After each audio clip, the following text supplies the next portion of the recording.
السلام علیکم ورحمۃ اللہ وبرکاتہ۔ الحمد للہ الذی فضل سیدنا و مولانا محمدا صلی اللہ علیہ وسلم علی العالمین جمیعا وأقامه يوم القيامة للمذنبين المتلبسين الخطائين الهالكين شفيعا،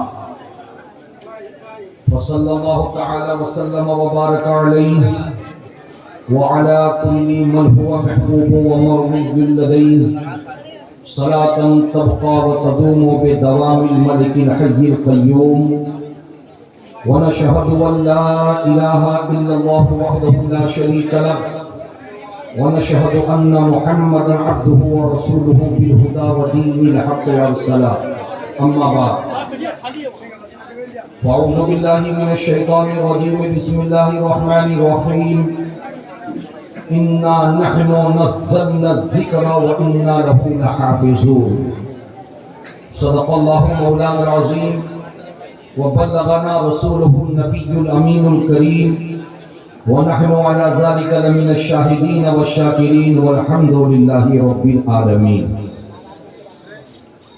معزز سامعین، قابل قدر بزرگوں اور دوستوں، آئیے کچھ عرض و معروض سے پہلے ہم سب مل کر اپنے اور سارے جہان کے مرکز عقیدت آقائے نامدار مدنی تاجدار سید ابرار و اخیار شہنشاہ ذی وقار حضور تاجدار مدینہ راحت قلب و سینہ سرکار احمد مجتبی پیارے مصطفیٰ جناب محمد رسول اللہ ارواحنا فدا صلی اللہ علیہ وسلم کی بارگاہ عقیدت و گوہربار میں بآواز بلند درود شریف کا نذرانہ پیش کریں، پڑھیں جھوم کر اللہم صلی علی سیدنا شفیعنا طبیب قلوبنا مابانا ملجانا محمد والہ وبارک وسلم، صلاۃ و سلام علیک یا رسول اللہ وسلم علیک یا حبیب اللہ۔ بہت بہت مبارکباد اہل فیل خانہ کو، بالخصوص حضور شیر بنگال پیر طریقت رہبر راہ شریعت حضرت علامہ مولانا الحاج الشاہ محمد شمیم الزما قادری قبلہ کے مریدین اور متوسلین کو کہ آج تاریخ ساز اجلاس دارالعلوم قادریہ حبیبیہ کے زیر انتظام اس پاک سرزمین پر منعقد ہوا۔ آج کا یہ نورانی ماحول، یہ نورانی سما دیکھنے کے لیے اہل فیل خانہ کو ایک سال کا انتظار کرنا پڑتا ہے۔ بار بار حضرت اپنی زبان سے فرما رہے تھے میں بوڑھا ہو گیا، میں بوڑھا ہو گیا، میں بوڑھا ہو گیا۔ کون کہتا حضرت بوڑھے ہو گئے؟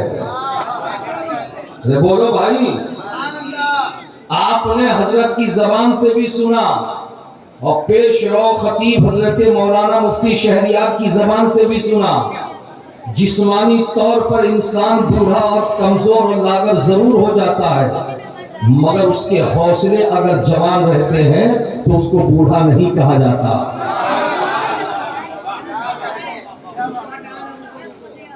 کون آپ میں ایک بوڑھا ایسا ہے جو کھڑا ہو کر کے کہہ دے کہ میں ایک آواز لگاؤں، میری ایک آواز پر لبیک کہتے ہوئے کلکتہ، ہاوڑہ اور اس کے اطراف کے درجنوں علماء میری ایک آواز پر حاضر ہو جائے؟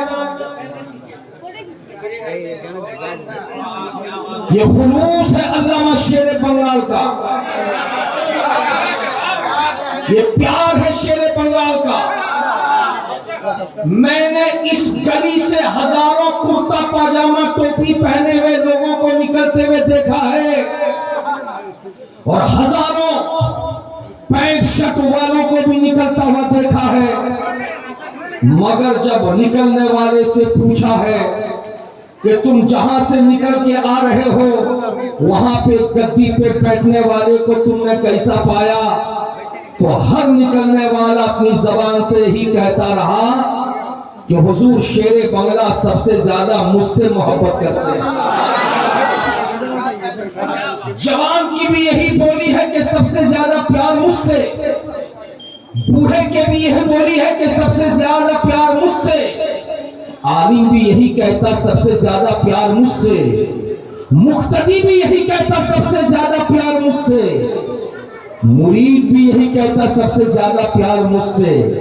نہ جانے پیرے طریقت رہبر راہ شریعت حضور شیر بنگال، مجھ کو یاد ہے کہ اسی منبر شریف پر آپ کے والد بزرگوار جب تشریف رکھا کرتے تھے، ان کی عظمتوں کو میں سلام کرتا ہوں، ان کی رفعتوں کو میں سلام کرتا ہوں کہ ہر باپ اپنے خدا سے لائق و فائق بیٹا مانگتا ہے، مگر اس قبر میں سونے والی ذات نے رب کی بارگاہ میں بعد تہجد دعا مانگی تھی، وہ دعا پروردگار کی بارگاہ میں جب مقبول ہو گئی تھی تو آپ جیسا حوصلہ مند پروردگار عالم نے ان کو ثبوت عطا فرمایا۔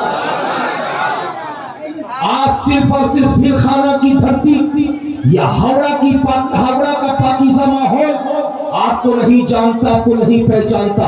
الحمدللہ بنگال کے در دیوار تو آپ سے محبت کرتے ہی ہیں، لیکن کئی سفر میں تو میں بھی آپ کے ساتھ رہا ہوں، اور علماء اس کے گواہ ہیں کہ ہندوستان کے کسی بھی شہر میں چلے جاؤ، چاہے بنگلور جاؤ تو آپ سے محبت کرنے والے، حیدرآباد جاؤ آپ سے محبت کرنے والے، ممبئی جاؤ آپ سے محبت کرنے والے، بہار جاؤ آپ سے محبت کرنے والے، جھارکھنڈ جاؤ آپ سے محبت کرنے والے، اڑیسہ جاؤ آپ سے محبت کرنے والے۔ اور حد تو یہ ہے ابھی ہفتہ اشرا 15 دن پہلے اخبار کی سرخیوں میں وہ خبر جب میں نے پڑھی، جس وقت میں بہار کی سرزمین پر تقریر کرنے کے لیے گیا ہوا تھا، جب میں نے واٹس ایپ میں وہ خبر پڑھی کہ حضور شیر بنگال ملیشیا اور سنگاپور کے دورے پر ہے، تو میرا دل باغ باغ ہو گیا، اور میں اپنے رب کا شکر گزار بنا، اور میں نے رب کی بارگاہ میں یہ دعا کی، پروردگار حضور شیر بنگال کو تو نے جو عظمت عطا فرمائی ہے، ایسی عظمت پانے کا متمنی ہر عالم ہے، لیکن ہر عالم کی یہ تمنا پوری نہیں ہوتی۔ لیکن شیر بنگال آپ نے کون سی دعا مانگی رب کی بارگاہ میں قبول ہوئی کہ آپ نے رب قدیر کے پاکیزہ گھر حرم شریف کی بھی بار بار زیارت کی، رسول کونین کے روضے مبارکہ کی بار بار زیارت کی، ملک کے مختلف گوشوں میں دورہ کرنے کے ساتھ ساتھ بیرون ملک کا بھی دورہ آپ دین متین کی خدمت کے لیے کر رہے ہیں، تو شیر بنگال پکار اٹھے، سخاوت حسین برکاتی تم جانتے نہیں ہو، جس دن سے میں نے رسول کے احادیث کو جمع کرنے کے لیے قلم اور کاغذ اٹھا کے عرفان الاحادیث جیسی پاکیزہ کتاب لکھی ہے، پروردگار عالم نے میری عظمتوں میں اضافہ کر دیا ہے، بچہ تو بڑا بڑا، بچہ تو بچہ بڑا بھی آج مجھ سے محبت کرتا ہوا نظر آ رہا ہے۔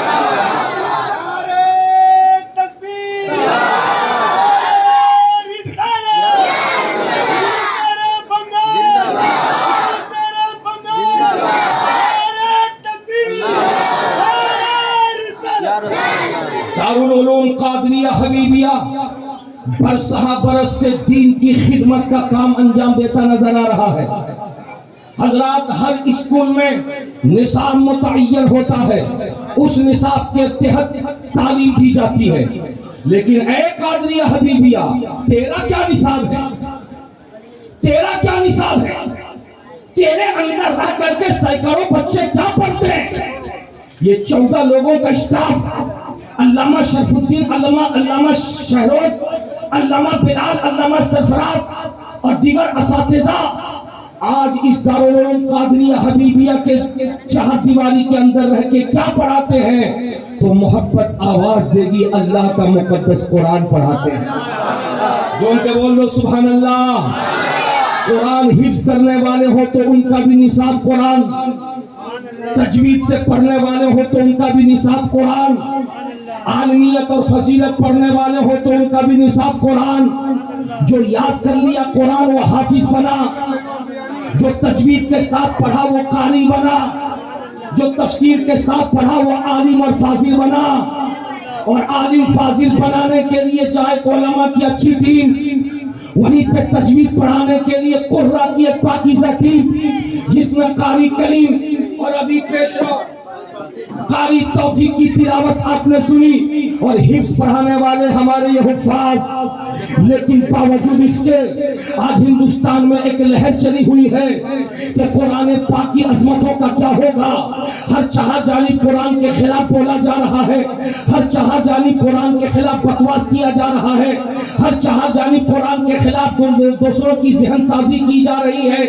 بچہ بھی مسلم ہے تو پریشان, بڑا بھی مسلم ہے تو پریشان, علماء سے قریب رہنے والا پریشان, دور رہنے والا پریشان, نمازی ہے تو پریشان, بے نمازی ہے تو پریشان, داڑھی رکھنے والا بھی پریشان, داڑھی نہ رکھنے والا بھی پریشان. میں مسلمان ہوں, میرا ایمان قرآن حق ہے, اس بات پر ہے, لیکن قرآن کا کیا ہوگا. ہندوستان کی فضا خراب ہو رہی ہے, ہندوستان کا ماحول خراب ہو رہا ہے. قادریہ حبیبیہ کے آج اس منبر شریف پہ سخاوت حسین برکاتی کھڑے ہو کر اس بات کا اعلان کر رہا ہے ہزاروں کے مجمع میں کہ دارالعلوم قادریہ حبیبیہ کے سالانہ دستار بندی کے جلسے میں آنے والوں, اس بات کو تم آج اپنے ذہن و فکر پہ بٹھا کر کے یہاں سے جانا کہ دنیا بگڑ سکتی ہے, دنیا خراب ہو سکتی ہے, ہمارا گھر تباہ ہو سکتا ہے, ہمارا گھر ویران ہو سکتا ہے, ہمارا کاروبار چوپٹ ہو سکتا ہے, ہمارے بچے یتیم ہو سکتے ہیں, ہماری بیویاں بیوہ ہو سکتی ہیں,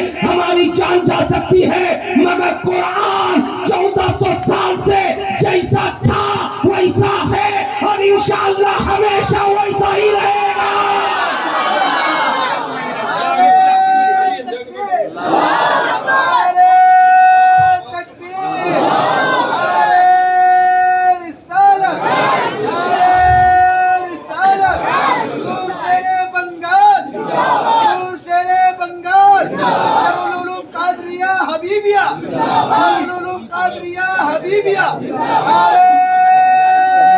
اور ایک بات میں آپ کے سامنے کہہ کر کے گزر جانا چاہتا ہوں, آج دنیا میں بہت سارے رائٹر ہیں جو اپنے اپنے پسندیدہ عنوان پر کتاب لکھتے ہیں, لیکن جب کوئی کتاب بوسیدہ ہو جاتی ہے یا کتاب کے فالوور جب نہیں رہتے ہیں تو کتاب لکھنے والے رائٹر کو فکر ہوتی ہے, اور پھر جب وہ تحریک چلاتا ہے تو اس کے ماننے والے محاذ قائم کر لیتے ہیں, جگہ جگہ پہ پروگرام کرتے ہیں, اس کتاب کی افادیت کو بتاتے ہیں, اس کتاب کے فوائد کو بتاتے ہیں, اس کتاب کی گہرائی میں اتر کے لوگوں کو عمل کرنے کی تلقین کرتے ہیں. یہ دنیا کے رائٹر کا حال ہے کہ اس کی لکھی ہوئی کتاب اگر دیمک زدہ ہو جائے تو رائٹر کو فکر ہو جائے اب میری کتاب کا کیا ہوگا, میری تحریر کا کیا ہوگا, میرے عنوان کا کیا ہوگا. مگر اے قادریہ حبیبیہ کے سالانہ جلسے میں آنے والوں, اے کافر گلی کی دھرتی پر اپنا پاکیزہ قدم رکھ کر کے ذکر رسول میں مست رہنے والوں, سخاوت حسین برکاتی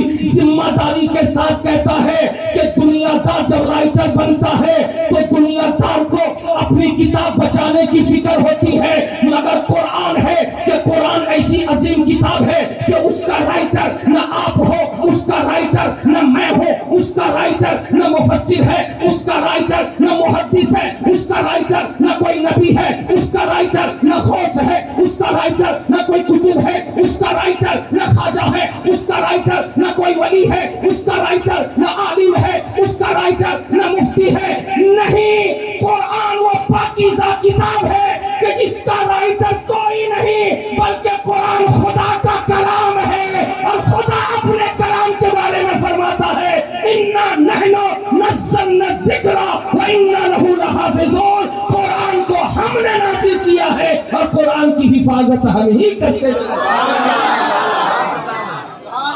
پیار سے بولو سبحان اللہ. حضرات مکرم علماء کرام کی توجہ چاہوں گا. یہ محبت دینے والے علماء بیٹھے ہیں. آج کلکتہ ہاوڑا اور ہگلی کو حضور شیر بنگال نے آج یکجا کر دیا ہے. آج اپنے منبر شریف پر بلا کر کے ایک ایسا میسج دیا ہے کہ پھر خانہ والوں یاد رکھنا یہ شمیم الزمان کی آواز ہے, اور شمیم الزمان کی آواز یہ اس کی اپنی آواز نہیں ہے, یہ محبت رسول کی آواز ہے, یہ عشق رسالت کی آواز ہے. ذہن قریب کرو, اسی قرآن کو اب دیکھتے ہوئے جا رہے ہو. قرآن آنے سے پہلے اس دنیا میں انجیل نامی کتاب بھی آئی ہے. قرآن آنے سے پہلے توریت نام کی کتاب بھی آئی ہے. ان قرآن کے آنے سے پہلے زبور نام کی کتاب بھی آئی ہے. اور آپ کو یہ معلوم ہے زبور حضرت داؤد علیہ السلام پر اتاری گئی, انجیل حضرت عیسیٰ علیہ السلام پر اتاری گئی, توریت حضرت موسیٰ علیہ السلام پر اتاری گئی. مگر جب تک قرآن نہیں آیا تھا توریت پر عمل ہو رہا تھا. جب تک قرآن نہیں آیا تھا انجیل پر عمل ہو رہا تھا. جب تک قرآن نہیں آیا تھا زبور پر عمل ہو رہا تھا. لیکن جیسے قرآن آ گیا اب زبور پر عمل نہیں ہوگا, اب انجیل پر عمل نہیں ہوگا, اب توریت پر عمل نہیں ہوگا. ہوگا تو قرآن پر عمل ہوگا. قرآن کے سورہ نساء پر عمل ہوگا, قرآن کے سورہ مائدہ پر عمل ہوگا, قرآن کے سورہ نور پر عمل ہوگا, قرآن کے سورہ بقرہ پر عمل ہوگا. ساری کتابیں اپنی جگہ ہے لیکن قرآن آ گیا. اب قانون توریت کا نہیں, اب قانون زبور کا نہیں, اب قانون انجیل کا نہیں. قانون چلے گا تو خدا کے قرآن کا چلے گا. یہ قرآن ناسخ ہے اور ساری کی ساری کے پہلی والی کتاب منسوخ ہے. میں علماء کی توجہ اپنی طرف مائل کرتے ہوئے ایک بات آپ کے ذہن نشی کر دینا چاہتا ہوں. آخر قرآن میں ایسی عظمت کیا ہے کہ اس کے آنے سے پہلے وہ کتابیں تھیں, اس کے آنے کے بعد اب وہ کتابیں نہیں چلیں گی, ان کا قانون نہیں چلے گا. آخر وجہ کیا ہے؟ توجہ حاصل کیجئے. آپ کے ذہن و فکر پہ اس بات کو میں ڈالنا چاہتا ہوں. توریت بلا شبہ خدا کا کلام ہے, لیکن توریت قانون شرعی کی کتاب ہے, شریعت کا قانون اس میں درج تھا. زبور بلا شبہ خدا کی کتاب ہے, لیکن زبور میں عبادت و ریاضت اور اولاد و وظائف کی باتیں لکھی تھی, لہذا عبادت و ریاضت کا قانون اس میں موجود ہے. انجیل بلا شبہ خدا کا کلام ہے, خدا کا کلام ہے, خدا کی کتاب ہے, لیکن انجیل میں جو قانون لکھا تھا وہ کیا تھا؟ روحانی اور باطنی علوم کا خزانہ تھا. حضرات اب آپ سمجھ گئے ہوں گے, تین کتابیں پہلے آئی, تینوں کتاب کا نصاب الگ ہے, تینوں کتاب کا قانون الگ ہے. توریت شریعت کا قانون دینے والی کتاب, زبور عبادت اور ریاضت کا قانون دینے والی کتاب, انجیل باطنی اور روحانی علوم کو بتانے والی کتاب. لیکن قرآن جب آ گیا اب توریت کلوز, قرآن آ گیا, زبور کلوز, اب قرآن آ گیا, انجیل کلوز. آخر وجہ کیا ہے؟ تینوں کے مضامین الگ, تینوں کا نصاب الگ, تینوں میں قانون الگ. توریت میں شریعت کا قانون, زبور میں عبادت و ریاضت کا قانون, انجیل میں روحانی اور باطنی علوم کا قانون. مگر قرآن جب آ گیا اب تینوں کلوز کیوں ہوئے؟